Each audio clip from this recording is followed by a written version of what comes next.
చెత్త తీస్తున్నారా, ఇంట్లో మీ కలెక్ట్ చేస్తున్నారా అని అడిగాను. చెత్త తీస్తున్నారమ్మా? తీరేని చేలు పైకెత్తండి. Be clear. చాలా ప్రమాదం ఉంటుంది. మళ్ళీ నేను చెప్తున్నా, రేపటి నెల నుంచి ఆకస్మిక తనిఖీలు ఉంటాయి. మళ్ళీ నేను 1 ఇయర్ మీకు చెప్పాను. మీరేమనుకుంటున్నారంటే సారు మారిపోయాడు అనుకుంటే నేను మారలా. నేను 95 సీఎంనే. ఆ విషయం మీరు గుర్తుపెట్టుకోండి.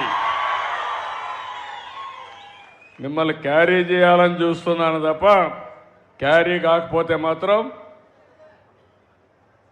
Be clear. మళ్ళా నేను సర్ప్రైజ్కి వచ్చినప్పుడు కానీ ఎక్కడ దొరికితే స్పాట్లోనే యాక్షన్స్ ఉంటాయి. I'm very clear on that. ఆడుతూ పాడుతూ పని చేసుకోవచ్చా? ఏమి కష్టమయ్యా నీకు? ఒక సెల్ ఫోన్లో ఒక వాట్సాప్ పెట్టుకుంటే మీ పంచాయతీ సెక్రటరీ కానీ చేయకపోతే మీరు యాక్షన్ తీసుకోవచ్చు. అలాంటి ఫెసిలిటీస్ వస్తే ఇంకా ఎక్కడొచ్చిందో నాకైతే అర్థం కాలే. మీకు విచిత్రమైన అలవాట్లు వచ్చాయి. ఎన్నిసార్లు చెప్పాం? ఎందుకంటే స్వచ్ఛ భారత్ పెట్టి, స్వచ్ఛ ఆంధ్రప్రదేశ్ పెట్టి 3వ శనివారం ఊరూరికి ఎందుకు తిరుగుతున్నాం? పనిలేక తిరుగుతున్నామా? మీలో చైతన్యం రావాలని తిరుగుతున్నా, బాధ్యత పెరగాలని తిరుగుతున్నా. ఇంకొకసారి చెప్తున్నా, మీ జాబ్ చూసుకోండి. క్లారిటీ ఎక్కడన్నా ఉంటే మాత్రం చాలా సీరియస్గా ఉంటుంది. Be clear.